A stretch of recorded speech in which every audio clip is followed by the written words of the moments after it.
La Sociedad Dominica de Medios de Comunicación, Sodomco, presenta A Pensar Más con Rosa María Palacios.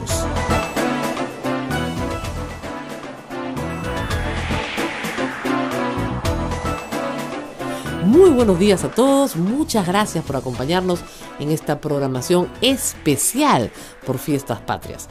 Y vamos a hacer algo distinto el día de hoy, no solamente vamos a hablar de política, vamos a hablar de historia. Un día cargado de sentimiento patriótico, pero también de hechos que marcaron justamente la razón por la cual estamos aquí sentados. ¿Y dónde estamos? Estamos en el convento de Santo Domingo, un lugar donde, por supuesto, hay historia casi en cada pared. Un convento fundado al principio del virreinato, en un lote otorgado al primer obispo de Lima. Ustedes saben, fue así, fue una de las primeras lotizaciones que se hizo a favor de una orden religiosa, y los dominicos vivieron aquí durante muchos años.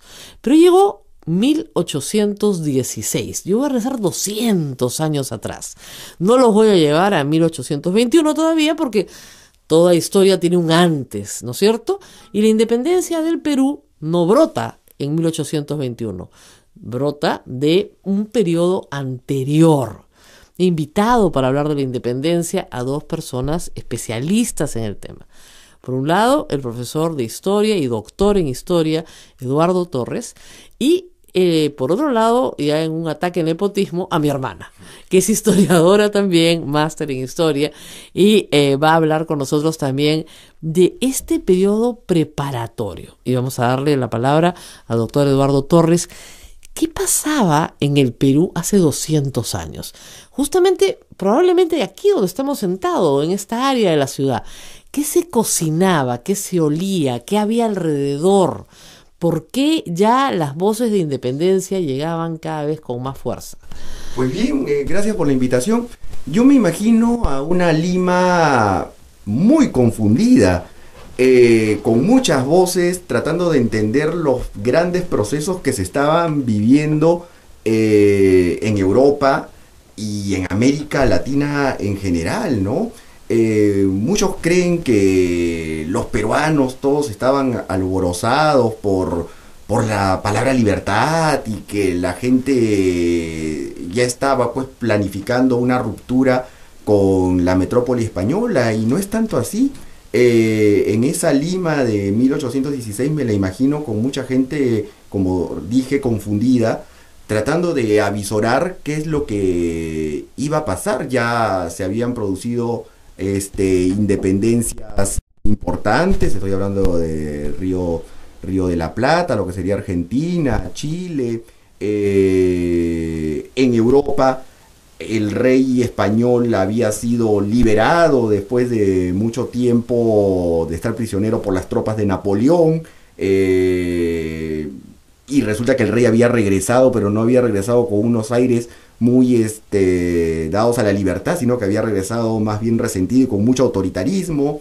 Los peruanos estaban en esa encrucijada, ¿no? Entre territorios que comenzaban a independizarse porque ya no estaban de acuerdo con esa forma de gobernar que tenía España, y otros peruanos que consideraban que podía ser muy peligroso separarse de una monarquía que había sido tal vez la más poderosa del mundo, que garantizaba la seguridad, que garantizaba las diferencias sociales que eran tan importantes, por lo menos en la mentalidad de los peruanos, que siempre fueron muy conservadores. Pero por otro lado también habían peruanos que se habían ilustrado, que habían leído, que se habían enterado de lo que significaba la libertad, que venían influenciados por la ilustración europea, que sabían lo que pasaba en Estados Unidos, que sabían lo que significaba pues el poder del pueblo.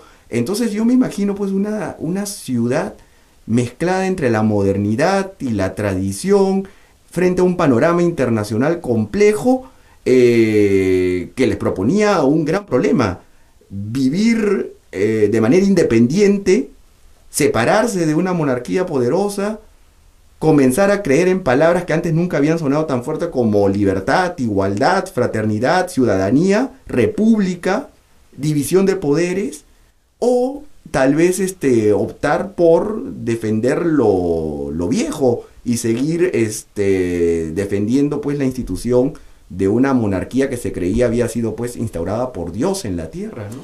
Es muy interesante, o sea, una Lima confundida, por decirlo menos, caótica en ese sentido mental, tal vez sin el tráfico de hoy, tal vez sin otros caos que tenemos que sufrir hoy, pero sí muy perturbada, porque yo me imagino que era muy importante tomar posición. No sé si Lucho y mi hermano nos puede dar un poco con eso. Posición, es decir, claro, si no tomabas posición, claro, podías jugar al indiferente, pero si tomabas posición y te equivocabas de lado, podías terminar muy mal. Perder la cabeza. Se perdía la cabeza, o sea, no, literalmente digo, sí, que te corten la cabeza. Había una amenaza de la monarquía española en Lima, por ejemplo, ordenada por el virrey para cualquier persona que se manifieste a favor de ideas libertarias ya en ese momento. Claro, lo que pasa es que, a ver, en el grupo de los criollos, que es normalmente lo que se enseña en los colegios, que como que los criollos actuaron en bloque, ya, ahí es bien importante entender que hay una posición distinta de acuerdo al criollo en donde se ubique. Si es un criollo de provincia, probablemente estaría a favor de la independencia, porque quiere cambiar el statu quo, pero si es un criollo de Lima, estaría más bien a mantener las cosas como están, ¿no? Hay el libro de Timothy Ana, donde se ve que cómo los criollos que firman el acta de la independencia finalmente lo hacen a regañadientes, porque no están muy convencidos de lo que están firmando. Incluso los que firman no es que estén convencidos, ¿no? Que lo hacen más bien preocupados de lo que va a suceder. ¿Te acuerdas de esta anécdota que contaban en la casa de un antepasado nuestro, ¿no? que firmó el acta de la independencia, pero en los libros de cuentas de la Hacienda decía, en el año 1821, decía, en este año que he traicionado a mi rey y señor, no vale la pena llevar las cuentas, ¿no? Claro. O sea, porque le había causado una profunda impresión estar firmando una cosa en la que no creía finalmente, ¿no? En la que había una traición. Claro, o lo que no sabía muy bien qué es lo que iba a ocurrir después, ¿no? Bueno, normalmente nadie sabe lo que va a ocurrir después en la historia, pero claro, siempre son tiempos mucho más complejos aquellos en los cuales había esta discusión. Pero a lo que voy es los movimientos previos, es decir, no sé, Tupac Amaru. Lo que pasa es que Tupac Amaru no está aprobado que sea un movimiento independentista. Sino, o sea, puede ser un movimiento reformista. O sea, que queremos mantener al rey, pero tenemos que cambiar ciertas cosas. Claro, cámbiame el orden, ajá, pero no me desordenes. O sea, viva el todo. Rey, muere el mal gobierno, ¿no es cierto? Es el lema. Claro. Pero no en el caso, en Tupac Amaru se ha discutido mucho eso. Si es un movimiento independentista o si es un movimiento simplemente que busca una reforma, ¿no? Pumacao, a los hermanos Angulo. No, eso sí. Eso sí es claramente independiente. Pero eso es posterior. Por supuesto, eso ya es el siglo XIX, principio del siglo XIX. Lo que pasa es que también hay una discusión que es de eso hablamos mucho en clase, porque la independencia es una reflexión interesante para los alumnos de cómo hay diferentes versiones. Claro. ¿No? Entonces que en la historia, o sea, yo me imagino en el colegio y cuando son chiquitos se les cuenta una versión, digamos, oficial para simplificarlo. Ya, pero cuando ya estás más grande ya puedes ver que un mismo hecho puede tener diferentes interpretaciones. Entonces, en el caso de la independencia se presta clarísimo para trabajar con los alumnos cuáles son esas diferentes interpretaciones.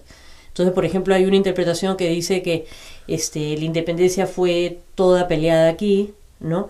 Y que había un ánimo pues firme, fuerte, a favor de la independencia, con un bloque criollo sólido, y después eso se ha ido refutando, ¿no? Y más bien hay otra, la posición contraria, ¿no? Que dice que más bien fue una independencia que nos concedieron, ¿no? Que fue ganada más bien por los ejércitos por la corriente libertadora del sur y del norte, por Simón Bolívar, por San Martín. Y lo que se plantea ahora es más bien una posición intermedia, ¿no? Que hay un aporte significativo de las tropas de afuera, pero también hay una lucha anterior por la independencia, que es justamente estos movimientos, los hermanos Angulo, Pumacahua, que es anterior a 1821, ¿no? Claro, que son exterminados. Sí, porque lo que pasa es que la fuerza más importante en América del Sur está en el Perú, en el virreinato peruano, claro, con Abascal, que es un enemigo acérrimo de las juntas de gobierno y de esas voces a favor de la independencia, ¿no? Bueno, vamos a hablar un poco de Abascal. con el profesor Torres. Yo recuerdo mucho la tradición de Ricardo Palma, sal, habas y cal, le mandaron a Abascal. Entonces tenía que interpretar el mensaje hasta que entendió, sal, habas y cal, sal, Abascal. Pero Abascal fue digamos, La Serna es el último virrey del Perú, pero Abascal fue un virrey importantísimo, ¿no es cierto? Por representar efectivamente a este rey que vuelve con un espíritu autoritario, y acá no se me independiza ni una colonia más, digamos, esa era su misión. Y la cumplió a cabalidad. La cumplió a cabalidad, hay que decirlo, ¿no? Yo creo que también la cumplió a cabalidad porque tenía mucho respaldo de los propios peruanos, eso no hay que olvidarlo. O sea, mientras que en los demás territorios, cuando se produjo la invasión de Napoleón por toda Europa, no tuvieron ningún problema en votar al virrey que estaba gobernando. En cambio en el Perú no, en el Perú la lógica era: el rey ha nombrado al virrey, por lo tanto nosotros tenemos que obedecer al virrey. En este caso era Abascal, que fue muy eficiente combatiendo cualquier tipo de movimiento que pudiera ser sospechoso de independencia. También hay que imaginar, ahora que estamos discutiendo de esto, que el Perú siempre tenía una lógica de vivir entre demasiadas opiniones. O sea, no veo mucha diferencia entre el Perú de 1816 y el 2016. Es un país dividido, sí, en opiniones, en visiones, en metas. Yo creo que es la lógica peruana y es una lógica rica, no hay que satanizarla. Porque es heterogéneo. Porque es heterogéneo, pero es heterogéneo y es un país multicultural, ¿no? Con diferentes intereses. Tú bien lo has dicho, María Luisa, ¿no? O sea, está el criollo, pues, de provincia, está el criollo limeño, está el mestizo que no quiere ser mestizo tal vez y se proclama blanco. ¿Qué pasa con la gran masa indígena? Recordemos que lo que más defendieron a las tropas realistas o que defendían al rey en el Perú fueron los indígenas. Esa es una cosa que la gente no recuerda muy bien. Los indígenas tenían en muy alto aprecio la figura del rey. ¿Por qué? ¿Por el pasado incaico? Por eso, por el pasado incaico, porque era una figura que se entendía, y en eso la religión fue muy importante, la religión católica, convirtió la figura del rey en el dador de la justicia, el último intérprete de lo bueno que le podría pasar al país, en el gran padre protector de los desvalidos. Es una figura que, aunque suene ridículo decirlo ahora, pues claro, tiene un peso enorme, porque la religión lo había fundado así. Dios ha elegido a un rey para que gobierne con justicia a sus súbditos, claro, ¿no? Un rey que nunca vamos a ver, además. Así es, pues una figura ausente. Que es una figura ausente, es un rey invisible. Y no solamente invisible, no se equivoca. Claro, los que se equivocan son la gente que lo rodean. Por eso que Tupac Amaru, por eso que ahí sí yo haría un matiz tal vez con los movimientos que vienen luego, lo que ocurre en Huánuco en 1812, en el Cusco en 1814, no son movimientos que se atreven a dudar del rey. Critican el mal gobierno de gente que supuestamente estaba sacándole, como por así decirlo, la vuelta al buen gobierno del rey, ¿no? Claro. Y claro, Abascal en verdad representaba pues esa posición conservadora de los peruanos, muy arcaica tal vez, legitimista, y que funcionó muy bien porque Abascal pues fue uno de los virreyes que cumplió muy bien su cometido de sofocar cualquier intento. Tenía un gran servicio de inteligencia, vamos. Sí, claro. Por eso que no hay juntas de gobierno en el Perú. Claro. O sea, las juntas de gobierno se forman cuando invade Napoleón España, votan al rey, y en la mentalidad de esa época el poder regresa al pueblo y el pueblo se organiza en juntas de gobierno, ¿no? Y son todas las Cortes de Cádiz. Claro, ¿ya? Entonces, en el caso de América del Sur se forman, a imitación de la península, muchas juntas de gobierno. Pero en el Perú no se forman juntas de gobierno porque está Abascal. Ya, hay algunos intentos de hacerlo, pero todos derrotados, ¿no? Y esas juntas de gobierno son el germen después para proclamar las independencias fuera. Claro, pero no en el Perú. No en ahora, claro, era diferente.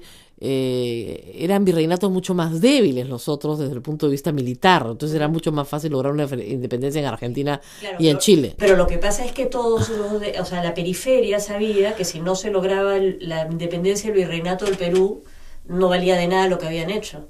Claro. Entonces, por eso a mí siempre me preguntan en clase por qué Venirse gente hasta de acá. fuera, o sea, porque San Martín O Bolívar. por Bolívar se dan el trote de venir hasta acá cuando podrían no haberlo hecho, ¿no? Claro, ¿y por qué se demoran tanto, ¿no es cierto? Desde la primera independencia, que creo que es la de Argentina, en 1810, hasta 1824 en Ayacucho. Son 14 años de lucha de independencia. O sea, es una guerra muy larga para América Latina, muy costosa y por supuesto muy sangrienta. Vamos a hacer una pausa, no se muevan, volvemos en un instante.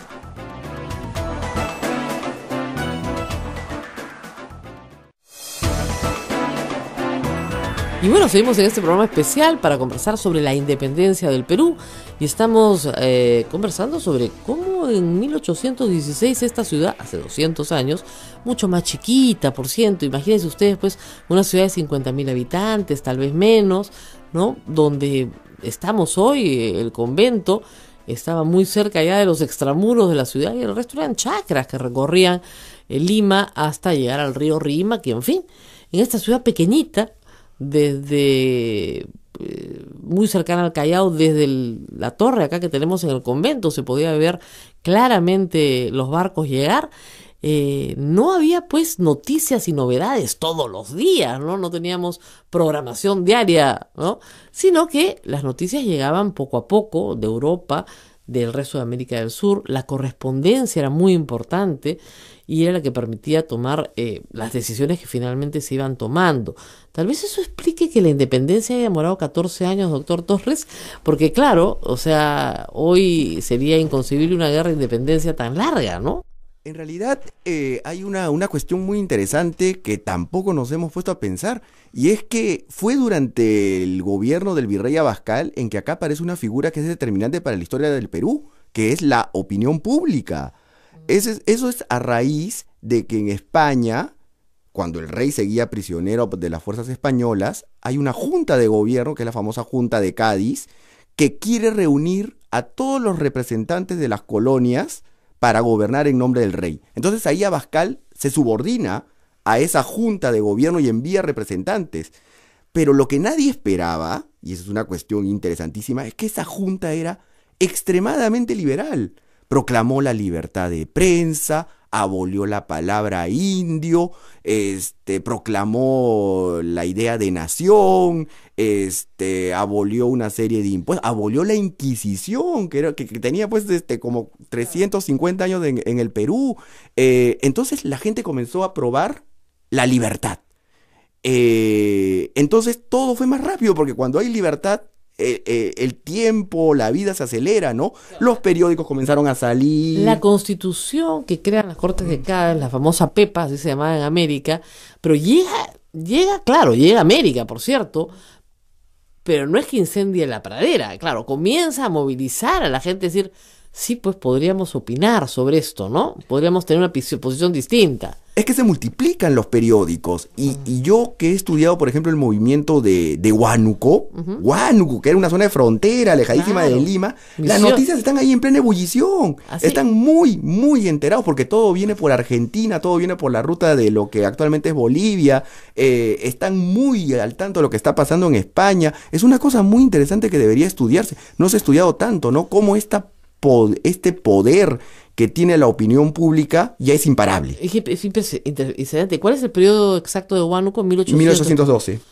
Interesantísimo. Y llegaban las noticias tan rápido. Llegaban las noticias porque también le interesaba mucho a Argentina y a Chile que estas noticias se muevan inmediatamente, ¿no? O sea, fue un verdadero incendio de la pradera, ¿no? Básicamente correspondencia y también mucho impreso. Estos pequeños libelos que van viajando enatados de mano en mano, ¿no? Y Abascal no puede hacer nada, porque nadie puede hacer nada, creo yo. Esa es una de las cosas que debemos recordar de nuestra independencia contra la opinión pública. Es imparable, y este es otro asunto que yo siempre le menciono a mis alumnos. Quien prueba la libertad se vuelve adicto a ella. Es una droga maravillosa, por así decirlo. El ejemplo que siempre pongo es, tú sales de un colegio católico de monjas y pasas a la universidad, vas a sentir una libertad que ya no quieres volver. Y muy raro es el caso de una persona que quiera regresar al colegio de monjas, ¿no? Lógico, porque dices ya, ¿para qué? ¿No? Si ya probé otra cosa. Bueno, entonces, aunque parezca increíble de entender hoy, no había muchachos que nos escuchan WhatsApp, no había nada, no había Facebook, no había Twitter, no había internet, no había teléfono, no había telégrafo. Había periódico. Había periódico, pero periódico que iba de mano en mano y que podías guardar incluso para dárselo a otra mano después. No era el periódico necesariamente de ese día. No, no sé, pero sería pues semanal, Hay mensual. que pegarse al micrófono. ¿No? ¿Sería semanal, mensual? No lo sé. No, se editaba en el día en que se editaba, llegaba a tus manos en cualquier otro. Sí, claro, claro. ¿No? O sea, esa es la diferencia. No, y también hay una población muy grande que es iletrada, pero ahí venía otra cuestión que también hay que recordar con mucho cariño, ¿no? Que es la presencia del arte. O sea, hay mucha canción, hay mucho poema, de ese poema sencillo que rima y que se esparce rápidamente, como se esparce pues cualquier estribillo, una letrilla, exactamente, ¿no? ¿no? Los sermones también. Claro, porque también como hay curas muy conservadores, habían curas muy liberales, Claro. Y el púlpito tenía pues un gran poder en esa época. La persona pues podía ir a la iglesia y en la iglesia se enteraba de la política y no solamente de la religión. Entonces las iglesias, cosa que es impensable el día, bueno, no tan impensable, ¿no? Cuando Pero bastante impensable, depende. Depende del Te Deum. Por ejemplo, el Te Deum, ¿no? Es una herencia pues totalmente de esa época donde política y religión están mezclados. Claro. Ahí se habla de política, se discute de política y los santos y las vírgenes quedan atrás, ¿no? Entonces, La homilía no es de discusiones teológicas, ¿no? Sino muchas veces son discusiones políticas. Exactamente. Del Te Deum, me imagino. Claro, la misa es acción de gracias y Te Deum. El Te Deum es un canto en realidad. Claro, y yo me imagino que eso también pasaba en ese momento, que la iglesia estaba también dividida, tan dividida como estaban los criollos provincianos, o los criollos limeños, o los peninsulares, o los que nacieron acá, en fin, hay toda una conmoción, ¿no es cierto? Y por supuesto, eso es curioso, ¿no? Porque la iglesia está con los dos bandos. Sí, claro. Yo he encontrado dos tipos de sermones interesantísimos, ¿no? Uno que alude a una cosa muy escolástica y que dentro del razonamiento católico pues tenía mucho de cierto, ¿no? Quien se rebelaba contra un rey se estaba rebelando contra Dios. Pero por otro lado encontraba sermones de curas pues muy liberales que decían la clásica historia que también nosotros hemos escuchado en el colegio, ¿no? Es decir, el Perú tuvo una madre que fue España y vivieron felices hasta que esa madre ya pues comenzó más o menos a dejar a su hijo vivir solo, ¿no?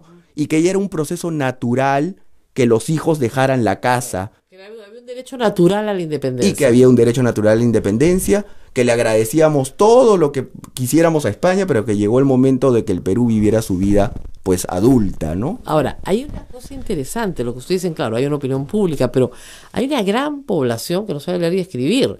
O sea, hasta muy entrado el siglo XX, el 60% de los peruanos no sabían leer y escribir. El analfabetismo es uno de los problemas centrales, ¿no es cierto?, del Perú hace 100 años, nada más. ¿Cómo persuadir a una opinión pública que no es letrada? Finalmente, entonces, solamente los letrados son los que deciden la independencia, ¿es así? Porque pueden convencer a los demás, ¿no? No, persuadir en plaza, digamos, sí, claro, ciertamente, para reclutar gente para los levantamientos y los movimientos, etcétera. Pero las personas tenían que ser persuadidas en el entendido de que algo bueno les iba a pasar. Por eso tú dices, claro, la masa indígena peruana tiene que ser realista de todas maneras, porque si no Dios los iba a castigar, ¿no? Pero, digamos, te queda la gran duda de ¿cómo hicieron en el resto de la América Latina para persuadir a la gente que tampoco sabía leer ni escribir? Lo que pasa es que por enfoques de la historiografía peruana que no han querido darle ese lugar que merece a lo que voy a decir, es justamente la presencia de la Iglesia Católica. La única institución que funcionaba en todo el territorio, en los sitios más alejados de la capital o de los ejes regionales, era la iglesia. Entonces, la iglesia es la que también podía llevar el discurso, por así decirlo, libertario, por más contradictorio que pueda sonar. Claro. pero es así. Cualquier rebelión que se analice desde Túpac Amaru en adelante va a tener Sí, claro. a un cura o dos curas participando. Cosa que no debería sorprendernos hasta el día de hoy, porque todo conflicto regional que se da en el Perú tiene siempre la participación de un cura. Sí. Es inevitable, porque la iglesia es vista como una especie de garante moral, ¿no? Y como el día de hoy los curas también están divididos, ¿no? Claro, O sea, sí, así es, exactamente Mira, igual. en el caso de Túpac Amaru, que es algo que yo he investigado un poco, la presencia de la iglesia es distinta de acuerdo a dónde se posesione ese sacerdote, ¿no? Si es del alto clero, ya probablemente sea más conservador. Más realista.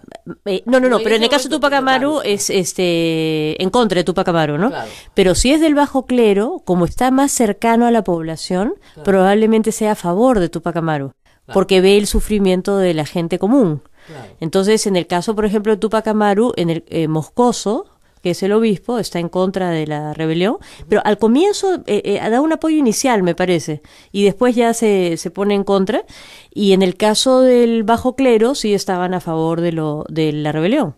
Entonces tú ves desde tiempos muy tempranos también una división dentro de la iglesia con respecto a un movimiento insurreccional, ¿no? Claro, pero interesante este apunte porque, claro, si no nos explica la velocidad a la cual viajan las noticias y la manera de persuadir a la población. Entonces tienes que persuadirlas en un lugar donde además se sientan seguros, y ese lugar es la iglesia.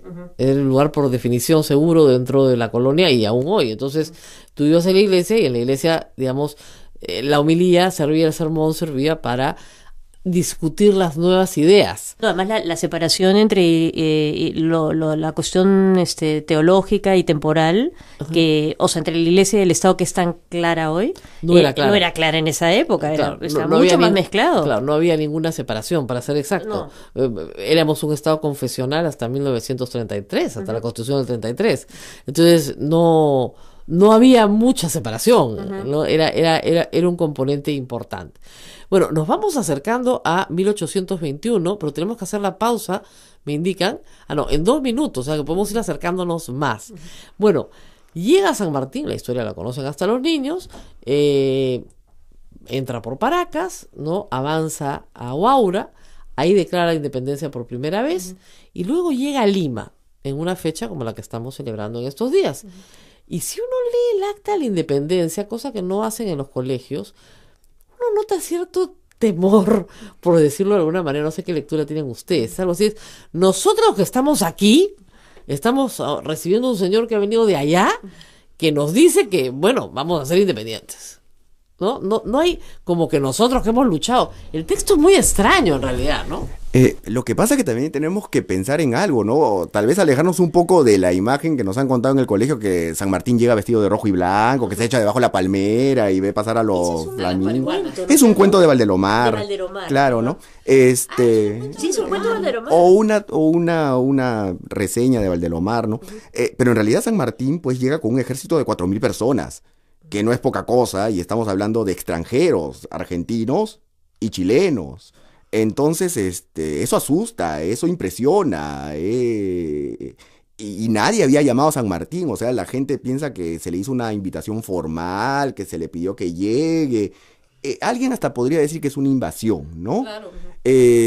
Sin embargo, sí, pues la élite está muy al tanto, muy preocupada, pero se tranquiliza cuando descubre que San Martín viene con una posición de negociar, de tal vez de no cambiar los antiguos órdenes. Pero lo que yo sí he podido ver es que entre los sectores más bajos hay mucha emoción, mucha algarabía. Y no sé si tenemos tiempo, pero después te podría... Tenemos que hacer una pausa ya.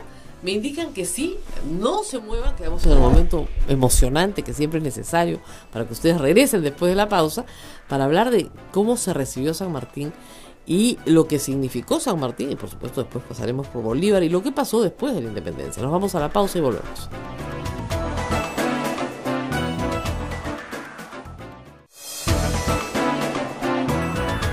Y estamos nuevamente con ustedes, estamos hablando de estos acontecimientos tan especiales que 200 años después hacen que nos sigamos reuniendo, ¿no es cierto?, para celebrar la independencia del Perú. La independencia como fecha central ¿no es cierto?, es la de Lima, la del 28 de julio de 1821. Ahora, lo que yo nunca he tenido muy claro es que, claro, es un ejército de 4.000 hombres, pero ¿por qué se retira Abascal? ¿No es cierto? O sea, No, porque Abascal ya se había ido perdón, mucho tiempo antes. La Serna dice, retiro el ejército español y lo llevo a la sierra. No parece Pezuela, pero no parece una movida muy inteligente, ¿no? Dejar Lima desguarnecida para ir a pelear y esperar arriba, ¿no es cierto? Y esperan 3 años finalmente para pelear, aunque después de que San Martín llega, se retira San Martín y vuelven a entrar a Lima. Entonces hay una entrada y salida que debe haber sido además mucho más confusa para la gente acá, porque imagínate, los que firman el Acta de la Independencia en 1821, ¿no es cierto?, se va a San Martín y el virrey regresa.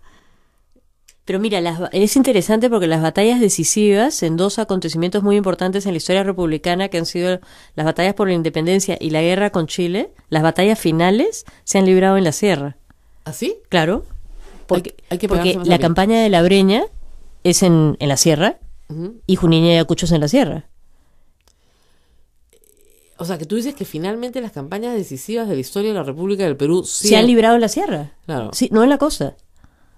Bueno, probablemente porque en ese entonces la costa estaba más desconectada, era un desierto árido, ¿no es cierto?, cruzado por pocos valles. Lo que ocurre es que nosotros tenemos la idea que Lima siempre fue el centro. Y eso es un fenómeno del siglo XIX en adelante. Es algo que tal vez debería rescatarse del virreinato. En esa época no había centralismo. Es decir, Lima era la capital cortesana y simbólica porque ahí estaba la soberanía del virrey, ¿no? Pero Trujillo funcionaba como un eje, Arequipa funcionaba como un eje, Cusco funcionaba como un eje importantísimo. Y una de las grandes lecciones que nosotros debemos aprender y que el siglo XIX lo demuestra es que tomar Lima no significaba ganar una guerra. Las guerras en el Perú siempre se ganaron en la sierra, en los Andes serranos, porque ahí estaba concentrado el poder en toda su gloria, por así decirlo. Ahí estaba la riqueza, ahí estaba la población, ahí estaban las minas, ahí estaba todo. Claro. Entonces, dejar Lima era lo más inteligente. Claro, se explica ahora mejor, visto así, se explica ahora mejor por qué se abandona Lima. Pero visto con los ojos de hoy, es decir, ¿por qué abandona la capital? Es una tontería. No había mucho que abandonar, digamos. Más había que defender arriba, ¿no es cierto?, en los Andes, que pelear aquí en la costa. Los chilenos se quedaron pues 4 años en Lima y eso no significó la derrota del Perú. Una ocupación de 4 años, la gente tampoco lo recuerda muy bien, ¿no? ¿Por qué? Porque el Perú seguía rebelde en otras partes del territorio, ¿no? Lima puede caer. Cuando la sierra cae es cuando el país ya está perdido, ¿no? Claro, y eso fue lo que los españoles trataron de retrasar. Ahora, desde el lado español, ¿no era inevitable ver que iban a perder? Bueno, quisieron regresar en 1866, o sea, no lo veían estuvieron en negación durante bastante tiempo, ¿no? Claro, 40 años, ¿no? Claro, pero digamos, ¿no era inevitable entender que las colonias ya no iban a ser colonias? Bueno, pero te resistes hasta donde puedes, pues, ¿no? Claro. Entonces, por eso es que además, el virreinato más poderoso de América del Sur era el Perú. Lógico. Entonces, por eso es que la lucha acá es más larga, ¿no? Ahora, en el tema de financiamiento, ¿no?, que luego surge un problema muy complicado porque hay una consignación de deuda interna larguísima, pero la expedición de San Martín, ¿quién la financia? O sea, ¿cómo llega San Martín con 4.000 hombres a Lima, si es que no había un financiamiento? ¿Quién pagaba esto? Acá nuestro historiador.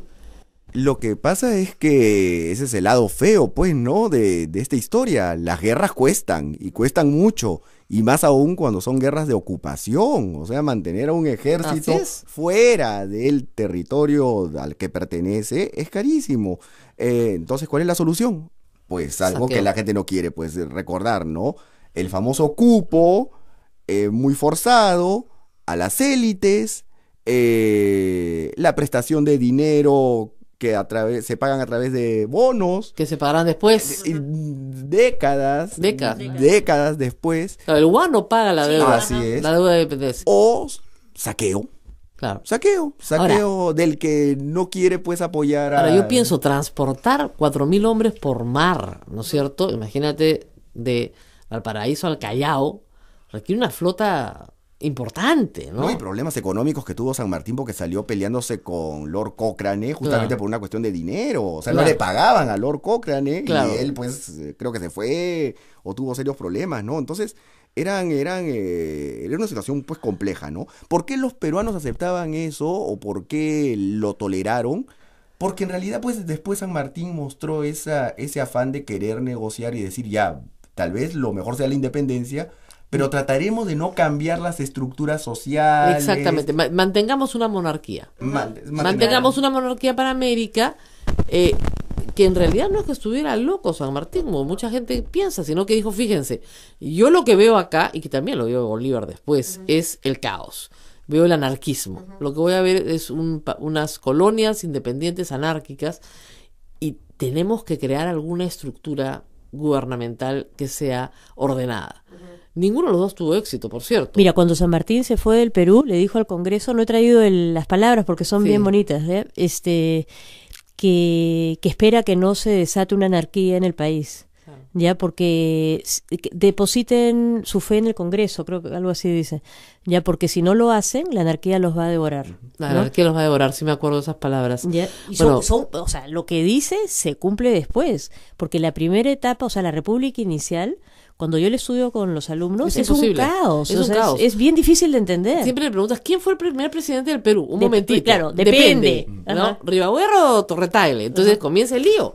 Y uno termina preso en el Real Felipe, acusado de traidor. Y era el primer presidente del Perú. Entonces es como si tú le dijeras a los americanos que George Washington no termina preso por traidor. Claro. Es inconcebible. No, y ¿no? San Martín termina en el destierro. En el destierro, como profesor, como tutor, con una vida muy modesta, muy sencilla, ¿no? Entonces, sí, y bueno, y Bolívar, no te quiero contar, muere pues tuberculoso, absolutamente frustrado con la independencia de Mira, yo América. me acuerdo cuando fui la primera vez a Buenos Aires y buscaba la tumba de San Martín, Ujú. o sea, la tumba de San Martín no me impresionó para lo que yo pienso que había hecho, ¿no? Claro, Porque es una tumba, está en la catedral, pero es pequeña, claro, ¿no? es muy sencilla. Muy sencilla para lo que hizo, ¿no? Claro. Entonces me imagino que después ya No, cayó... es que tal vez en la construcción de la nación argentina, San Martín es un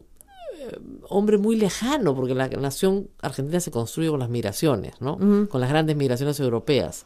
En cambio, para nosotros, que somos más coloniales aún, y tenemos una gran riqueza colonial, la construcción de nuestra nación se construye en un gobierno, en un estado milenario, o sea, que es prehispánico. Entonces, tal vez esa sea la diferencia, pero efectivamente, San Martín es una persona que se va de aquí, pero digamos, estábamos en que San Martín proclama la independencia, reúne un congreso, por primera vez en la historia del Perú, con figuras importantes además, o sea, no era cualquier congreso, o sea, Bartolomé Herrera, no sé, La Victoria, o sea, una Pizarro, perdón, son gente intelectualmente destacada para su época, ¿no? Reúne el congreso gente de valía, digamos, que conocía las Cortes de Cádiz, que estaba instruida, ¿no? Y no pueden ponerse de acuerdo. Lo que pasa es que, y es bastante notorio, uno se da cuenta que en el Perú, la memoria histórica del peruano recuerda con mucho cariño a San Martín, si lo comparamos con Bolívar, es decir, Pero la Marta- plaza más bonita de Lima es la Plaza San Martín. No, según Marta Gil, eran Bolívar, que era un jabón. ella es gran admiradora de la figura de Simón Bolívar, ¿no? Cosa contraria pasa con Bolívar. A Bolívar lo tenemos pues olvidado. Lo acusamos de haber balcanizado América, lo acusamos de haber desmembrado el Perú, lo acusamos de haber creado Ecuador, de haber creado Bolivia. Se le acusa de eso sistemáticamente, ¿no? Es que frente a San Martín, es lo que quería rescatar de San Martín, ¿no? San Martín es muy ingenioso al interpretar la sociología del peruano. Él se da cuenta que los peruanos son conservadores y promete la monarquía. Se da cuenta que los peruanos son muy leales a las viejas tradiciones. no pretende anular los privilegios de la nobleza. Incluso, digamos, con la esclavitud hace algo que es inteligente, es decir, ya los nacidos a partir de serán libres, pero no voy a abolir la esclavitud hoy día porque dejo sin mano de obra a todos los que están apoyando. San Martín tenía eso, pues llegar a ese punto medio, ¿no? Claro. Negoció con los españoles, Claro. con el virrey, cosa que no se esperaba. Estuvo en contra de San Martín, ¿qué cosa? Tener a un Vladimiro Montesinos, por así decirlo, que era Bernardo Monteagudo, que hacía el trabajo sucio del protectorado, Claro. persona cruel, intransigente, que tenía todo un sistema de inteligencia represor. Y que lo matan terriblemente. Se ¿no? vengan de él después en tiempos de Bolívar, ¿no? Sí, lo matan de una manera horrenda, creo. Y el otro gran error de San Martín es que no gana pues ninguna victoria militar. Ese es el tema. Claro, no es un general victorioso, digamos. Lo es porque venía con las victorias de atrás, ¿no es cierto? Pero no las tiene en el territorio del Perú. Y como no logra eso, pretende hacer una cosa que también, por eso yo creo que la gente lo recuerda, ¿no? Mueve a la opinión pública como diciendo, ya, discutan ustedes qué sistema quieren, y gana la República y él se va.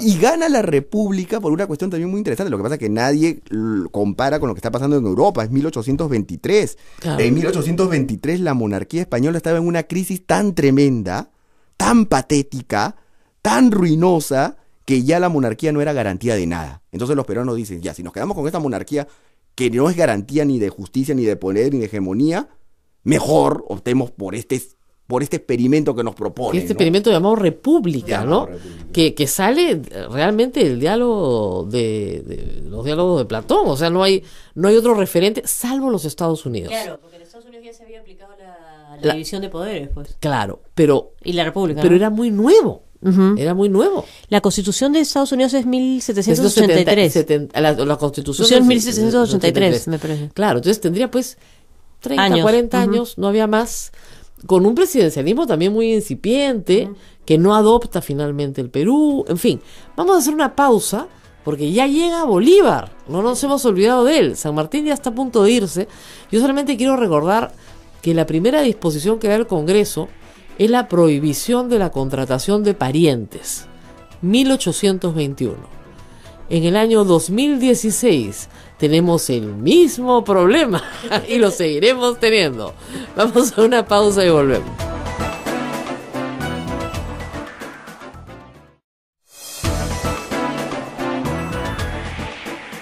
Y seguimos conversando. Bueno, estamos en plena celebración de fiestas patrias y estamos hablando de cómo fue que resultamos siendo un país independiente, porque todo parecía conspirar en contra de la independencia y finalmente se logra.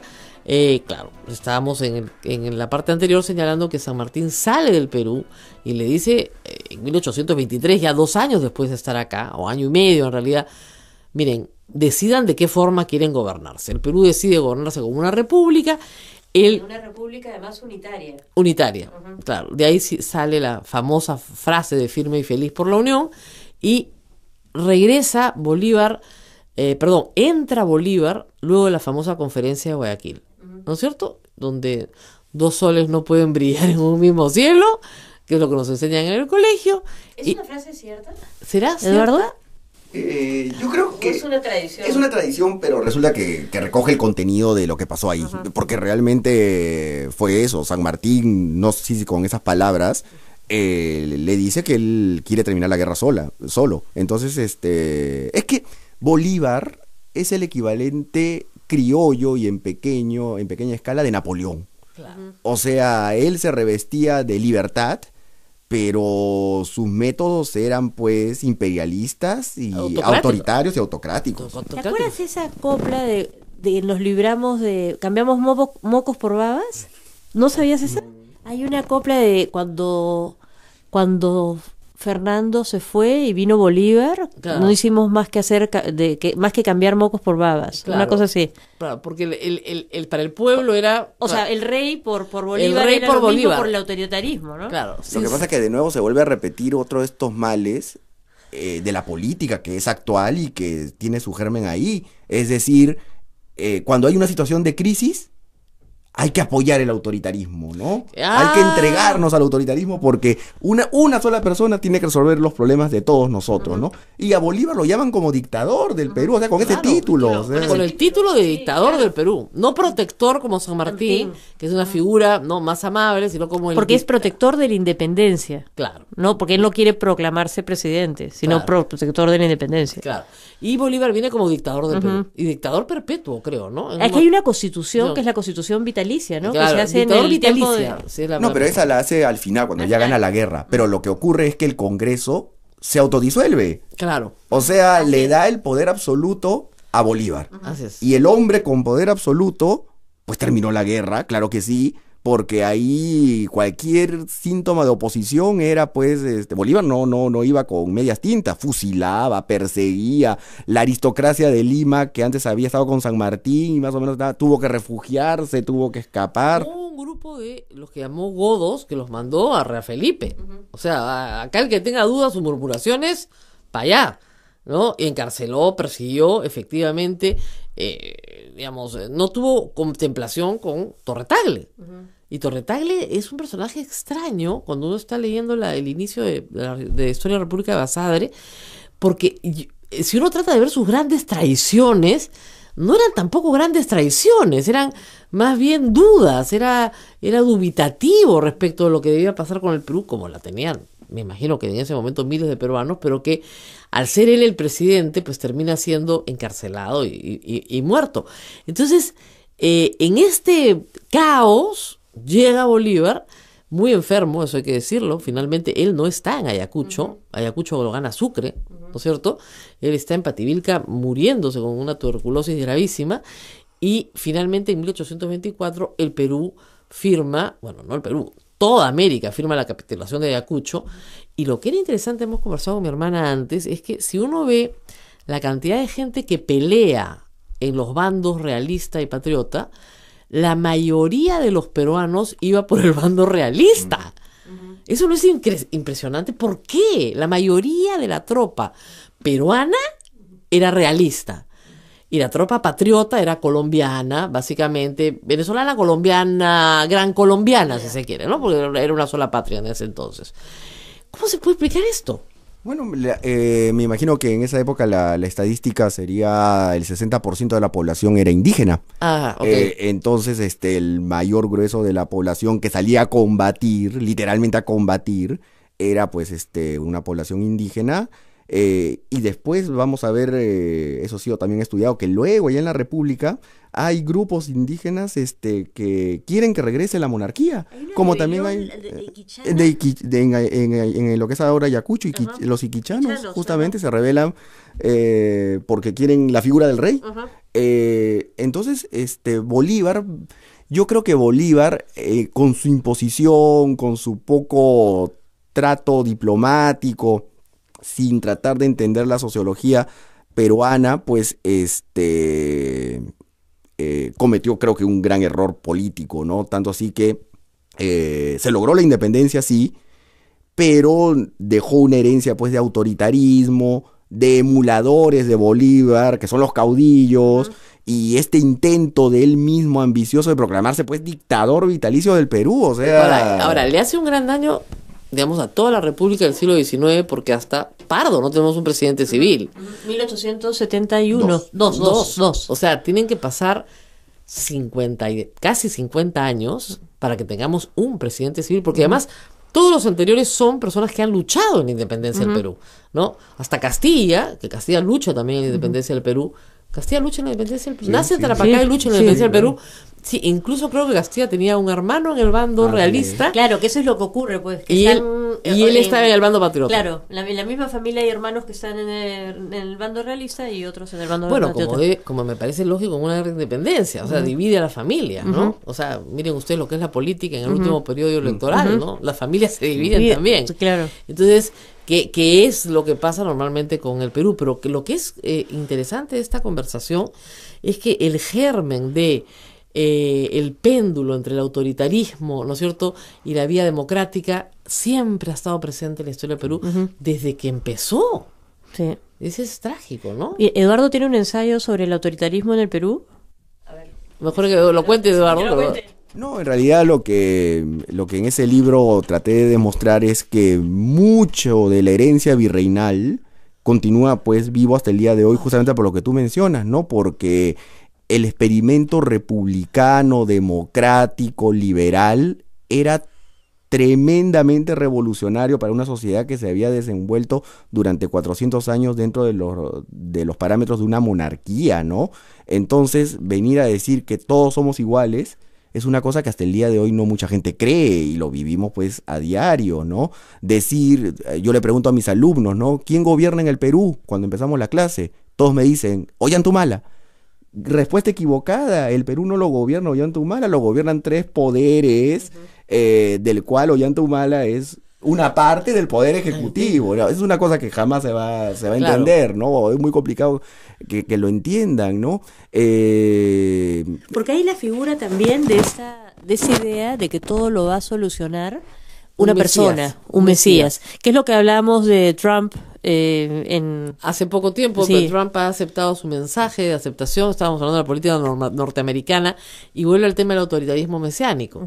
Pero el autoritarismo siempre es mesiánico, es decir, es una sola persona la que logra determinado logro nacional, la pacificación, la paz, vencer al enemigo, lo que fuera. Y eso es terrible para el fortalecimiento de las instituciones, ¿no? Claro, porque destruye la institucionalidad. Ahora, como dices, son 400 años de monarquía, porque si es 100 años de imperio incaico más 300 de colonia, claro, tú dile a un país que ha tenido 400 años de monarquía sobre su suelo, que va a ser liberal, republicano y demócrata, simplemente es inentendible. Es como tratar de explicar también en el mundo, digamos, no sé, del Medio Oriente, qué cosa es la democracia. Eso es muy difícil. Lo que también hay que ver, y ya que estamos pues celebrando, es también el lado positivo, ¿no? Es decir, mientras que a otros países, digas Estados Unidos, Inglaterra, la Europa misma, estos procesos democratizadores demoraron cientos de años por guerras terribles, la primera, la segunda, etcétera, etcétera. Nosotros, en muy poco tiempo, se nos pidió el mundo globalizado, nos pidió ponernos al día, y vaya que estamos haciendo pues nuestros intentos, ¿no? Sí, o sea, que el peruano se indigne ahora más que hace 20 años, a mí me parece una cosa maravillosa, ¿no? Porque estamos viviendo nuestra ciudadanía, nuestra libertad, el hecho de que la gente se moleste y haga su gran guerra en Facebook por actos contra el racismo, contra o las marchas, es vivir, yo creo. Claro, es un siglo XXI que va a ser muy diferente, finalmente. Bueno, nos tenemos que ir despidiendo. Me parece que hemos llegado ya al final de nuestra conversación clásica por 28 de julio, que a mí me encanta tener, porque es muy importante para que nuestro público entienda que, yo siempre digo, no nacimos ayer, ¿no es cierto? Ni venimos de un huevo, señores. No, acá hay una historia, un pasado. En este mismo lugar en el que estamos parados hoy, que es el convento de Santo Domingo, hay una larguísima historia. Aquí nomás al ladito mío está la habitación donde se cantó por primera vez el himno nacional, donde Rosa Merino cantó el himno nacional. Es una habitación grande, que tiene un techo precioso del siglo XVII, que no tiene un solo clavo, que se demoraron 34 años en hacer. Por lo tanto, es un techo que tiene historia, pero que a lo que voy es que estamos rodeados de historia en la ciudad, ¿no? Simplemente tienen que salir con sus ojos bien abiertos y buscarla. Y está ahí la van a encontrar. ¿Cómo es el que no conoce su historia está condenado a repetirla? Y es que acá la hemos repetido bastantes, pero bastantes veces. Bueno, nos despedimos. Muchísimas gracias al doctor Eduardo Torres, profesor de historia y doctor en historia, a María Luisa Palacios, a mi hermana que ha estado esta mañana con nosotros. Bueno, feliz 28. Y feliz 28. Feliz 28 a todos. Feliz 28 para todos. Nos vemos muy pronto. Hasta aquí, A Pensar Más con Rosa María Palacios. Este programa fue producido por la Sociedad Dominica de Medios de Comunicación, Sodomco. Que entre los sectores más bajos hay mucha emoción, mucha algarabía. Y no sé si tenemos tiempo, pero después podría... ¿Tenemos que hacer una pausa ya? Me indican que sí, no se muevan, quedamos en el momento emocionante que siempre es necesario para que ustedes regresen después de la pausa para hablar de cómo se recibió San Martín y lo que significó San Martín, y por supuesto después pasaremos por Bolívar y lo que pasó después de la independencia. Nos vamos a la pausa y volvemos.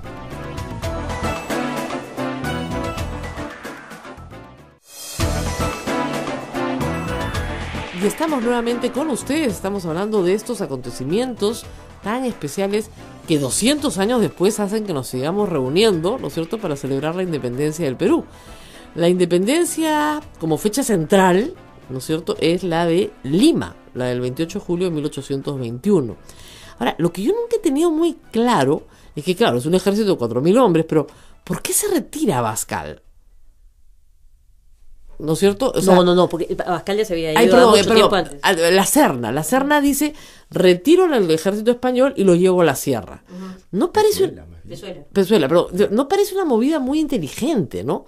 Dejar Lima desguarnecida para ir a pelear y esperar arriba, ¿no es cierto? Y esperan 3 años finalmente para pelear, aunque después de que San Martín llega, se retira San Martín y vuelven a entrar a Lima.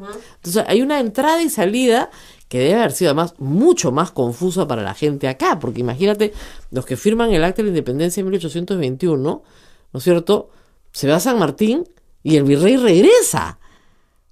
Pero mira, es interesante porque las batallas decisivas en 2 acontecimientos muy importantes en la historia republicana, que han sido las batallas por la independencia y la guerra con Chile, las batallas finales se han librado en la sierra. ¿Así? Claro, porque pegarse más la a pie. campaña de la Breña es en la sierra y Junín y Ayacucho es en la sierra. O sea, que tú dices que finalmente las campañas decisivas de la historia de la República del Perú Se han librado en la sierra. Claro. Sí, no en la costa. Bueno, probablemente porque en ese entonces la costa estaba más desconectada, era un desierto árido, ¿no es cierto?, cruzado por pocos valles. Lo que ocurre es que nosotros tenemos la idea que Lima siempre fue el centro. Y eso es un fenómeno del siglo XIX en adelante. Es algo que tal vez debería rescatarse del virreinato. En esa época no había centralismo. Es decir, Lima era la capital cortesana y simbólica, porque ahí estaba la soberanía del virrey, ¿no? Pero Trujillo funcionaba como un eje, Arequipa funcionaba como un eje, Cusco funcionaba como un eje importantísimo. Y una de las grandes lecciones que nosotros debemos aprender, y que el siglo XIX lo demuestra, es que tomar Lima no significaba ganar una guerra. Las guerras en el Perú siempre se ganaron en la sierra, en los Andes serranos, porque ahí estaba concentrado el poder en toda su gloria, por así decirlo. Ahí estaba la riqueza, ahí estaba la población, ahí estaban las minas, ahí estaba todo. Claro. Entonces, dejar Lima era lo más inteligente. Claro, se explica ahora mejor, visto así, se explica ahora mejor por qué se abandona Lima. Pero visto con los ojos de hoy, es decir, ¿por qué abandona la capital? Es una tontería. No había mucho que abandonar, digamos. Más había que defender arriba, ¿no es cierto?, en los Andes, que pelear aquí en la costa. Los chilenos se quedaron pues 4 años en Lima, y eso no significó la derrota del Perú. Una ocupación de 4 años, la gente tampoco lo recuerda muy bien, ¿no? ¿Por qué? Porque el Perú seguía rebelde en otras partes del territorio, ¿no? Lima puede caer. Cuando la sierra cae es cuando el país ya está perdido, ¿no? Claro, y eso fue lo que los españoles trataron de retrasar. Ahora, desde el lado español, ¿no era inevitable ver que iban a perder? Bueno, quisieron regresar en 1866, o sea, no lo veían estuvieron en negación durante bastante tiempo, ¿no? Claro, 40 años, ¿no? Claro, pero digamos, ¿no era inevitable entender que las colonias ya no iban a ser colonias? Bueno, pero te resistes hasta donde puedes, pues, ¿no? Claro. Entonces, por eso es que además el virreinato más poderoso de América del Sur era el Perú. Lógico. Entonces, por eso es que la lucha acá es más larga, ¿no? Ahora, en el tema de financiamiento, ¿no?, que luego surge un problema muy complicado, porque hay una consignación de deuda interna larguísima, pero la expedición de San Martín, ¿quién la financia? O sea, ¿cómo llega San Martín con 4.000 hombres a Lima, si es que no había un financiamiento? ¿Quién pagaba esto? Acá nuestro historiador.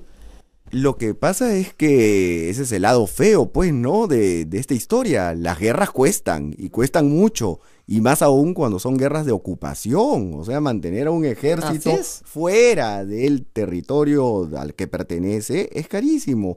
Entonces, ¿cuál es la solución? Pues algo que la gente no quiere, pues, recordar, ¿no? El famoso cupo, muy forzado, a las élites, la prestación de dinero que se pagan a través de bonos, Que se pagarán después. y décadas después, Claro, el guano paga la deuda. Así es. La deuda de dependencia. o saqueo.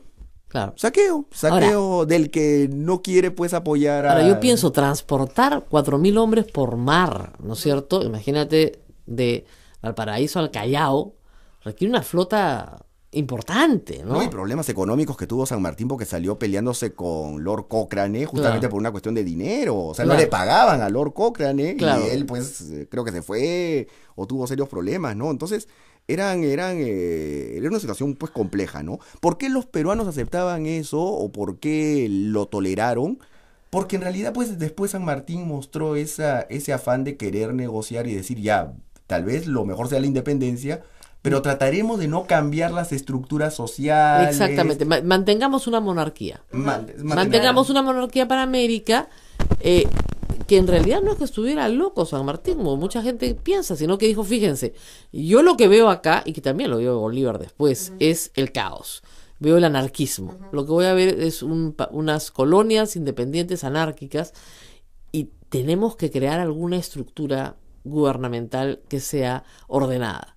Ninguno de los dos tuvo éxito, por cierto. Mira, cuando San Martín se fue del Perú, le dijo al Congreso, no he traído las palabras porque son Sí. bien bonitas, que espera que no se desate una anarquía en el país, ya porque no es de discusiones teológicas, ¿no? Sino muchas veces son discusiones políticas. Exactamente. Del Te Deum, me imagino. Claro, la misa es acción de gracias y Te Deum. El Te Deum es un canto, en realidad. Claro, y yo me imagino que eso también pasaba en ese momento, que la iglesia estaba también dividida, tan dividida como estaban los criollos provincianos, o los criollos limeños, o los peninsulares, o los que nacieron acá, en fin, hay toda una conmoción, ¿no es cierto? Y por supuesto, eso es curioso, ¿no? Porque la iglesia está con los dos bandos. Sí, claro. Yo he encontrado dos tipos de sermones interesantísimos, ¿no? Uno que alude a una cosa muy escolástica y que dentro del razonamiento católico pues tenía mucho de cierto, ¿no? Quien se rebelaba contra un rey se estaba rebelando contra Dios. Pero por otro lado encontraba sermones de curas pues muy liberales que decían la clásica historia que también nosotros hemos escuchado en el colegio, ¿no? Es decir, el Perú tuvo una madre que fue España y vivieron felices hasta que esa madre ya pues comenzó más o menos a dejar a su hijo vivir solo, ¿no? Y que ya era un proceso natural que los hijos dejaran la casa. Que había un derecho natural a la independencia. Y que había un derecho natural a la independencia, que le agradecíamos todo lo que quisiéramos a España, pero que llegó el momento de que el Perú viviera su vida pues adulta, ¿no? Ahora, hay una cosa interesante, lo que ustedes dicen, claro, hay una opinión pública, pero hay una gran población que no sabe leer y escribir. O sea, hasta muy entrado el siglo XX, el 60% de los peruanos no sabían leer y escribir. El analfabetismo es uno de los problemas centrales, ¿no es cierto?, del Perú hace 100 años, nada más. ¿Cómo persuadir a una opinión pública que no es letrada? Finalmente, entonces, solamente los letrados son los que deciden la independencia, ¿es así? Porque pueden convencer a los demás, ¿no? No, persuadir en plaza, digamos, sí, claro, ciertamente, para reclutar gente para los levantamientos y los movimientos, etcétera. Pero las personas tenían que ser persuadidas en el entendido de que algo bueno les iba a pasar. Por eso tú dices, claro, la masa indígena peruana tiene que ser realista de todas maneras, porque si no Dios los iba a castigar, ¿no? Pero, digamos, te queda la gran duda de ¿cómo hicieron en el resto de la América Latina para persuadir a la gente que tampoco sabía leer ni escribir? Lo que pasa es que por enfoques de la historiografía peruana que no han querido darle ese lugar que merece a lo que voy a decir, es justamente la presencia de la Iglesia Católica. La única institución que funcionaba en todo el territorio, en los sitios más alejados de la capital o de los ejes regionales, misión era la iglesia. Entonces, la iglesia es la que también podía llevar el discurso, por así decirlo, libertario, por más contradictorio que pueda sonar. Claro. Pero es así, cualquier rebelión que se analice desde Túpac Amaru en adelante va a tener a un cura o dos curas participando. Cosa que no debería sorprendernos hasta el día de hoy, porque todo conflicto regional que se da en el Perú tiene siempre la participación de un cura. Sí. Es inevitable, porque la iglesia es vista como una especie de garante moral, ¿no? Y como el día de hoy los curas también están divididos, ¿no? Claro, O sea, sí, así es, exactamente Mira, igual. en el caso de Túpac Amaru, que es algo que yo he investigado un poco, la presencia de la iglesia es distinta de acuerdo a dónde se posesione ese sacerdote, ¿no? Si es del alto clero, ya probablemente sea más conservador. Más realista. No, No, pero en el caso de Túpac Amaru es en contra de Túpac Amaru, ¿no? Claro. Pero si es del bajo clero, como está más cercano a la población, probablemente sea a favor de Túpac Amaru, porque ve el sufrimiento de la gente común. Claro. Entonces, en el caso, por ejemplo, de Túpac Amaru, en el Moscoso, que es el obispo, está en contra de la rebelión, pero al comienzo da un apoyo inicial, me parece, y después ya se pone en contra, y en el caso del bajo clero sí estaban a favor de la rebelión. Entonces tú ves desde tiempos muy tempranos también una división dentro de la iglesia con respecto a un movimiento insurreccional, ¿no? Claro, pero interesante este apunte porque, claro, si no nos explica la velocidad a la cual viajan las noticias y la manera de persuadir a la población. Entonces tienes que persuadirlas en un lugar donde además se sientan seguros. Y ese lugar es la iglesia. Es el lugar por definición seguro dentro de la colonia y aún hoy. Entonces tú ibas a la iglesia y en la iglesia, digamos, la homilía servía, el sermón servía para discutir las nuevas ideas. No, además la separación entre la cuestión teológica y temporal, que, o sea, entre la iglesia y el Estado, que es tan clara hoy, No era clara. no era clara en esa época, Claro, estaba no mucho había más mezclado. Claro, no había ninguna separación, para ser exacto. Éramos un Estado confesional hasta 1933, hasta la Constitución del 33. Entonces, no había mucha separación, ¿no? Era un componente importante. Bueno, nos vamos acercando a 1821, pero tenemos que hacer la pausa, me indican. En 2 minutos, o sea que podemos ir acercándonos más. Bueno, llega San Martín, la historia la conocen hasta los niños, entra por Paracas, ¿no? Avanza a Huaura, ahí declara la independencia por primera vez, y luego llega a Lima, en una fecha como la que estamos celebrando en estos días. Y si uno lee el acta de la independencia, cosa que no hacen en los colegios, uno nota cierto temor, por decirlo de alguna manera. No sé qué lectura tienen ustedes. Algo así es, nosotros que estamos aquí, estamos recibiendo un señor que ha venido de allá, que nos dice que, bueno, vamos a ser independientes. No hay como que nosotros que hemos luchado. El texto es muy extraño en realidad, ¿no? Lo que pasa es que también tenemos que pensar en algo, ¿no? Tal vez alejarnos un poco de la imagen que nos han contado en el colegio, que San Martín llega vestido de rojo y blanco, que se echa debajo de la palmera y ve pasar a los flamingos. Es un cuento de Valdelomar. De Valdelomar. Claro, ¿no? Sí, es un cuento de Valdelomar. O una reseña de Valdelomar, ¿no? Pero en realidad San Martín pues llega con un ejército de 4.000 personas, que no es poca cosa, y estamos hablando de extranjeros, argentinos y chilenos. Entonces, eso asusta, eso impresiona, y nadie había llamado a San Martín. O sea, la gente piensa que se le hizo una invitación formal, que se le pidió que llegue. Alguien hasta podría decir que es una invasión, ¿no? Claro. Sin embargo, sí, pues la élite está muy al tanto, muy preocupada, pero se tranquiliza cuando descubre que San Martín viene con una posición de negociar, de tal vez de no cambiar los antiguos órdenes. Pero lo que yo sí he podido ver es estar firmando una cosa en la que no creía finalmente, ¿no? En la que había una traición. Claro, o lo que no sabía muy bien qué es lo que iba a ocurrir después, ¿no? Bueno, normalmente nadie sabe lo que va a ocurrir después en la historia, pero claro, siempre son tiempos mucho más complejos aquellos en los cuales había esta discusión. Pero a lo que voy es los movimientos previos, es decir, no sé, Túpac Amaru. Lo que pasa es que Túpac Amaru no está aprobado que sea un movimiento independentista. Sino, o sea, puede ser un movimiento reformista. O sea, queremos mantener al rey, pero tenemos que cambiar ciertas cosas. Claro, cámbiame el orden, Ajá. pero no me desordene. O sea, viva el rey, muere el mal gobierno, ¿no es cierto? Es el lema. Claro. Pero no en el caso, en Túpac Amaru se ha discutido mucho eso. Si es un movimiento independentista o si es un movimiento simplemente que busca una reforma, ¿no? Pumacao, a los hermanos Angulo. No, eso sí.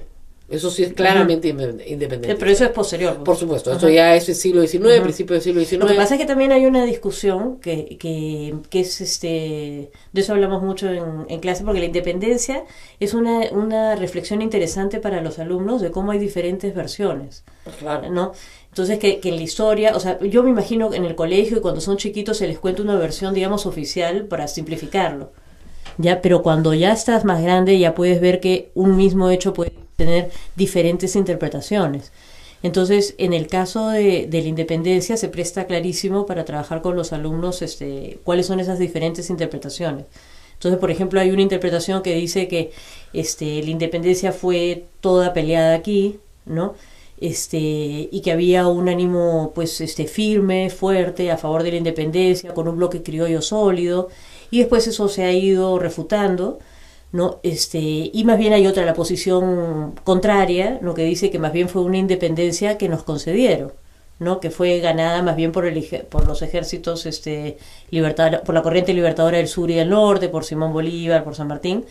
Y lo que se plantea ahora es más bien una posición intermedia, ¿no? Que hay un aporte significativo de las tropas de afuera, pero también hay una lucha anterior por la independencia, que es justamente estos movimientos, los hermanos Angulo, Pumacahua, que es anterior a 1821, ¿no? Claro, que son exterminados. Sí, porque lo que pasa es que la fuerza más importante en América del Sur está en el Perú, en el virreinato peruano, claro, por Abascal, que es un enemigo acérrimo de las juntas de gobierno y de esas voces a favor de la independencia, ¿no? Bueno, vamos a hablar un poco de Abascal con el profesor Torres. Yo recuerdo mucho la tradición de Ricardo Palma, sal, habas y cal, le mandaron a Abascal. Entonces tenía que interpretar el mensaje hasta que entendió, sal, habas y cal, sal, Abascal. Pero Abascal fue digamos, La Serna es el último virrey del Perú, pero Abascal fue un virrey importantísimo, ¿no es cierto? Por representar efectivamente a este rey que vuelve con un espíritu autoritario, y acá no se me independiza ni una colonia más, digamos, esa era su misión. Y la cumplió a cabalidad. La cumplió a cabalidad, hay que decirlo, ¿no? Yo creo que también la cumplió a cabalidad porque tenía mucho respaldo de los propios peruanos, eso no hay que olvidarlo. O sea, mientras que en los demás territorios, cuando se produjo la invasión de Napoleón por toda Europa, no tuvieron ningún problema en votar al virrey que estaba gobernando. En cambio en el Perú no, en el Perú la lógica era: el rey ha nombrado al virrey, por lo tanto nosotros tenemos que obedecer al virrey. En este caso era Abascal, que fue muy eficiente combatiendo cualquier tipo de movimiento que pudiera ser sospechoso de independencia. También hay que imaginar, ahora que estamos discutiendo de esto, que el Perú siempre tenía una lógica de vivir entre demasiadas opiniones. O sea, no veo mucha diferencia entre el Perú de 1816 y el 2016. Es un país dividido, sí, en opiniones, en visiones, en metas. Yo creo que es la lógica peruana y es una lógica rica, no hay que satanizarla. Porque es heterogéneo. Porque es heterogéneo, pero es heterogéneo y es un país multicultural, ¿no? Con diferentes intereses. Tú bien lo has dicho, María Luisa, ¿no? O sea, está el criollo, pues, de provincia, está el criollo limeño, está el mestizo, que no quiere ser mestizo tal vez y se proclama blanco. ¿Qué pasa con la gran masa indígena? Recordemos que lo que más defendieron a las tropas realistas o que defendían al rey en el Perú fueron los indígenas. Esa es una cosa que la gente no recuerda muy bien. Los indígenas tenían en muy alto aprecio la figura del rey. ¿Por qué? ¿Por el pasado incaico? Por eso, por el pasado incaico, porque era una figura que se entendía, y en eso la religión fue muy importante, la religión católica, convirtió la figura del rey en el dador de la justicia, el último intérprete de lo bueno que le podría pasar al país, en el gran padre protector de los desvalidos. Es una figura que, aunque suene ridículo decirlo ahora, pues claro, tiene un peso enorme, porque la religión lo había fundado así. Dios ha elegido a un rey para que gobierne con justicia a sus súbditos, claro, ¿no? Un rey que nunca vamos a ver, además. Así es, pues una figura ausente. Que es una figura ausente, es un rey invisible. Y no solamente invisible, no se equivoca. Claro, Los que se equivocan son la gente que lo rodean. Por eso que Tupac Amaru, por eso que ahí sí yo haría un matiz tal vez con los movimientos que vienen luego, lo que ocurre en Huánuco en 1812, en el Cusco en 1814, no son movimientos que se atreven a dudar del rey. Critican el mal gobierno de gente que supuestamente estaba sacándole, como por así decirlo, la vuelta al buen gobierno del rey, ¿no? Claro. Y claro, Abascal en verdad representaba pues esa posición conservadora de los peruanos, muy arcaica tal vez, legitimista, y que funcionó muy bien porque Abascal pues fue uno de los virreyes que cumplió muy bien su cometido de sofocar cualquier intento. Tenía un gran servicio de inteligencia, vamos. Sí, claro. Por eso que no hay juntas de gobierno en el Perú. Claro. O sea, las juntas de gobierno se forman cuando invade Napoleón España, votan al rey, y en la mentalidad de esa época el poder regresa al pueblo y el pueblo se organiza en juntas de gobierno, ¿no? Y son todas las Cortes de Cádiz. Claro, ¿ya? Entonces, en el caso de América del Sur, se forman a imitación de la península muchas juntas de gobierno. Pero en el Perú no se forman juntas de gobierno porque está Abascal. Ya, hay algunos intentos de hacerlo, pero todos... La Sociedad Dominica de Medios de Comunicación, Sodomco, presenta A Pensar Más con Rosa María Palacios.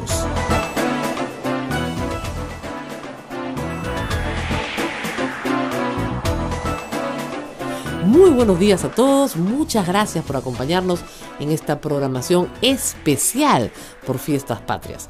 Y vamos a hacer algo distinto el día de hoy, no solamente vamos a hablar de política, vamos a hablar de historia. Un día cargado de sentimiento patriótico, pero también de hechos que marcaron justamente la razón por la cual estamos aquí sentados. ¿Y dónde estamos? Estamos en el convento de Santo Domingo, un lugar donde, por supuesto, hay historia casi en cada pared. Un convento fundado al principio del virreinato, en un lote otorgado al primer obispo de Lima. Ustedes saben, fue así, fue una de las primeras lotizaciones que se hizo a favor de una orden religiosa, y los dominicos vivieron aquí durante muchos años. Pero llegó 1816. Yo voy a regresar 200 años atrás. No los voy a llevar a 1821 todavía, porque toda historia tiene un antes, ¿no es cierto? Y la independencia del Perú no brota en 1821, brota de un periodo anterior. He invitado para hablar de la independencia a dos personas especialistas en el tema. Por un lado, el profesor de historia y doctor en historia, Eduardo Torres, y por otro lado, ya en un ataque en nepotismo, a mi hermana, que es historiadora también, máster en historia, y va a hablar con nosotros también de este periodo preparatorio. Y vamos a darle la palabra al doctor Eduardo Torres. ¿Qué pasaba en el Perú hace 200 años? Justamente, probablemente aquí donde estamos sentados, en esta área de la ciudad. ¿Qué se cocinaba? ¿Qué se olía? ¿Qué había alrededor? ¿Por qué ya las voces de independencia llegaban cada vez con más fuerza? Pues bien, gracias por la invitación. Yo me imagino a una Lima muy confundida, con muchas voces, tratando de entender los grandes procesos que se estaban viviendo en Europa y en América Latina en general, ¿no? Muchos creen que los peruanos todos estaban alborozados por la palabra libertad, y que la gente ya estaba pues planificando una ruptura con la metrópoli española, y no es tanto así.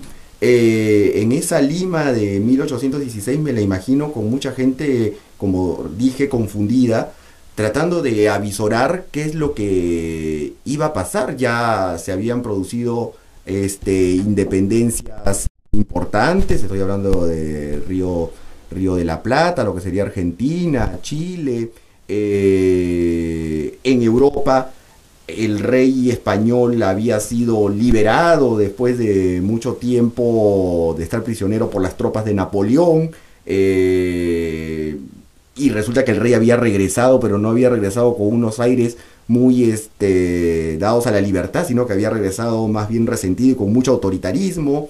Los peruanos estaban en esa encrucijada, ¿no? Entre territorios que comenzaban a independizarse porque ya no estaban de acuerdo con esa forma de gobernar que tenía España, y otros peruanos que consideraban que podía ser muy peligroso separarse de una monarquía que había sido tal vez la más poderosa del mundo, que garantizaba la seguridad, que garantizaba las diferencias sociales que eran tan importantes, por lo menos en la mentalidad de los peruanos, que siempre fueron muy conservadores. Pero por otro lado también habían peruanos que se habían ilustrado, que habían leído, que se habían enterado de lo que significaba la libertad, que venían influenciados por la ilustración europea, que sabían lo que pasaba en Estados Unidos, que sabían lo que significaba pues el poder del pueblo. Entonces yo me imagino pues una ciudad mezclada entre la modernidad y la tradición, frente a un panorama internacional complejo, que les proponía un gran problema: vivir de manera independiente, separarse de una monarquía poderosa, comenzar a creer en palabras que antes nunca habían sonado tan fuerte como libertad, igualdad, fraternidad, ciudadanía, república, división de poderes, o tal vez optar por defender lo viejo y seguir defendiendo pues la institución de una monarquía que se creía había sido pues instaurada por Dios en la tierra, ¿no? Es muy interesante, o sea, una Lima confundida, por decirlo menos, caótica en ese sentido mental, tal vez sin el tráfico de hoy, tal vez sin otros caos que tenemos que sufrir hoy, pero sí muy perturbada, porque yo me imagino que era muy importante tomar posición. No sé si Lucho y mi hermano nos puede dar un poco con eso. Posición. Es decir, claro, si no tomabas posición, claro, podías jugar al indiferente, pero si tomabas posición y te equivocabas de lado, podías terminar muy mal. Perder la cabeza. Se perdía la cabeza, o sea, no, literalmente digo, sí, que te corten la cabeza. Había una amenaza de la monarquía española en Lima, por ejemplo, ordenada por el virrey para cualquier persona que se manifieste a favor de ideas libertarias ya en ese momento. Claro, lo que pasa es que, a ver, en el grupo de los criollos, que es normalmente lo que se enseña en los colegios, que como que los criollos actuaron en bloque, ya ahí es bien importante entender que hay una posición distinta de acuerdo al criollo en donde se ubique. Si es un criollo de provincia, probablemente estaría a favor de la independencia, porque quiere cambiar el statu quo, pero si es un criollo de Lima, estaría más bien a mantener las cosas como están, ¿no? Hay el libro de Timothy Ana, donde se ve que cómo los criollos que firman el acta de la independencia finalmente lo hacen a regañadientes, porque no están muy convencidos de lo que están firmando. Incluso los que firman no es que estén convencidos, ¿no? Que lo hacen más bien preocupados de lo que va a suceder. ¿Te acuerdas de esta anécdota que contaban en la casa de un antepasado nuestro, ¿no? que firmó el acta de la independencia, pero en los libros de cuentas de la Hacienda decía, en el año 1821, decía: en este año que he traicionado a mi rey y señor, no vale la pena llevar las cuentas, ¿no? Claro. Porque le había causado una profunda impresión derrotado, ¿no? Y esas juntas de gobierno son el germen después para proclamar las independencias fuera. Claro, pero no en el Perú. No en claro, ahora, claro, era diferente. Eran virreinatos mucho más débiles los otros desde el punto de vista militar, entonces era mucho más fácil lograr una independencia en Argentina, claro, y en Chile. Pero lo que pasa es que todos la periferia sabía que si no se lograba la independencia del virreinato del Perú, no valía de nada lo que habían hecho. Claro. Entonces por eso a mí siempre me preguntan en clase por qué venirse hasta acá. Fuera, o sea, porque San Martín o Bolívar se dan el trote de venir hasta acá cuando podrían no haberlo hecho, ¿no? Claro. ¿Y por qué se demoran tanto, ¿no es cierto? Desde la primera independencia, que creo que es la de Argentina, en 1810, hasta 1824 en Ayacucho. Son 14 años de lucha de independencia. O sea, es una guerra muy larga para América Latina, muy costosa y por supuesto muy sangrienta. Vamos a hacer una pausa, no se muevan, volvemos en un instante.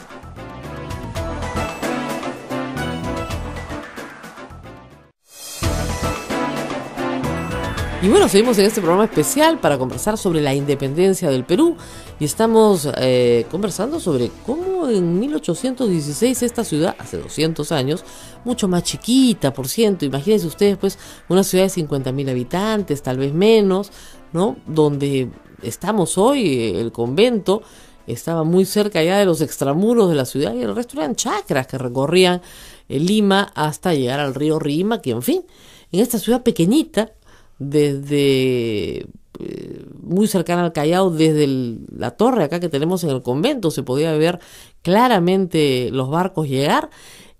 No había pues noticias y novedades todos los días, ¿no? No teníamos programación diaria, ¿no? Sino que las noticias llegaban poco a poco de Europa, del resto de América del Sur. La correspondencia era muy importante y era la que permitía tomar las decisiones que finalmente se iban tomando. Tal vez eso explique que la independencia haya demorado 14 años, doctor Torres, porque claro, o sea, hoy sería inconcebible una guerra de independencia tan larga, ¿no? En realidad hay una cuestión muy interesante que tampoco nos hemos puesto a pensar, y es que fue durante el gobierno del virrey Abascal en que acá aparece una figura que es determinante para la historia del Perú, que es la opinión pública.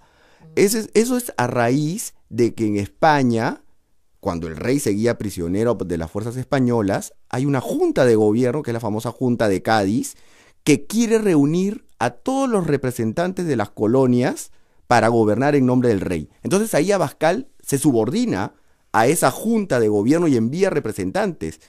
Pero lo que nadie esperaba, y esa es una cuestión interesantísima, es que esa junta era extremadamente liberal.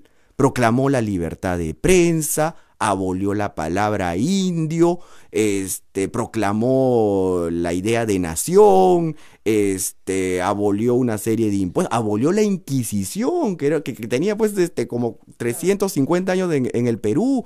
Entonces la gente comenzó a probar la libertad. Entonces todo fue más rápido, porque cuando hay libertad, el tiempo, la vida se acelera, ¿no? Los periódicos comenzaron a salir. La Constitución que crean las Cortes de Cádiz, la famosa PEPA, así se llamaba en América, pero llega a América, por cierto, pero no es que incendie la pradera, claro, comienza a movilizar a la gente, decir, sí, pues podríamos opinar sobre esto, ¿no? Podríamos tener una posición distinta. Es que se multiplican los periódicos y yo que he estudiado, por ejemplo, el movimiento de Huánuco, Huánuco, que era una zona de frontera alejadísima de Lima, las noticias están ahí en plena ebullición, están muy, muy enterados porque todo viene por Argentina, todo viene por la ruta de lo que actualmente es Bolivia, están muy al tanto de lo que está pasando en España. Es una cosa muy interesante que debería estudiarse, no se ha estudiado tanto, ¿no? Cómo este poder que tiene la opinión pública ya es imparable. Es impresionante. ¿Cuál es el periodo exacto de Huánuco? 1812. Interesantísimo. Y llegaban las noticias tan rápido. Llegaban las noticias porque también le interesaba mucho a Argentina y a Chile que estas noticias se muevan inmediatamente, ¿no? O sea, fue un verdadero incendio de la pradera, ¿no? Básicamente correspondencia y también mucho impreso. Estos pequeños libelos que van viajando enatados de mano en mano, ¿no? Y Abascal no puede hacer nada, porque nadie puede hacer nada, creo yo. Esa es una de las cosas que debemos recordar de nuestra independencia contra la opinión pública. Es imparable, y este es otro asunto que yo siempre le menciono a mis alumnos. Quien prueba la libertad se vuelve adicto a ella. Es una droga maravillosa, por así decirlo. El ejemplo que siempre pongo es, tú sales de un colegio católico de monjas y pasas a la universidad, vas a sentir una libertad que ya no quieres volver. Y muy raro es el caso de una persona que quiera regresar al colegio de monjas, ¿no? Lógico, porque dices, ya, ¿para qué? ¿No? Si ya probé otra cosa. Bueno, entonces, aunque parezca increíble de entender hoy, no había muchachos que nos escuchan WhatsApp, no había nada, no había Facebook, no había Twitter, no había internet, no había teléfono, no había telégrafo. Había periódico. Pero periódico que iba de mano en mano y que podías guardar incluso para dárselo a otra mano después. No era el periódico necesariamente de ese día. No, era, no sé, pero sería pues semanal, Hay mensual. que pegarse al micrófono. ¿No? ¿Sería semanal, mensual? No lo sé. No, se editaba en el día en que se editaba, llegaba a tus manos en cualquier otro. Sí, claro, claro. ¿No? O sea, esa es la diferencia. No, y también hay una población muy grande que es iletrada, pero ahí venía otra cuestión que también hay que recordar con mucho cariño, ¿no? Que es la presencia del arte. O sea, hay mucha canción, hay mucho poema, de ese poema sencillo que rima y que se esparce rápidamente, como se esparce pues cualquier estribillo, una letrilla, exactamente, Todos ¿no? los sermones también. Claro, porque también como hay curas muy conservadores, habían curas muy liberales, Claro. y el púlpito tenía pues un gran poder en esa época. La persona pues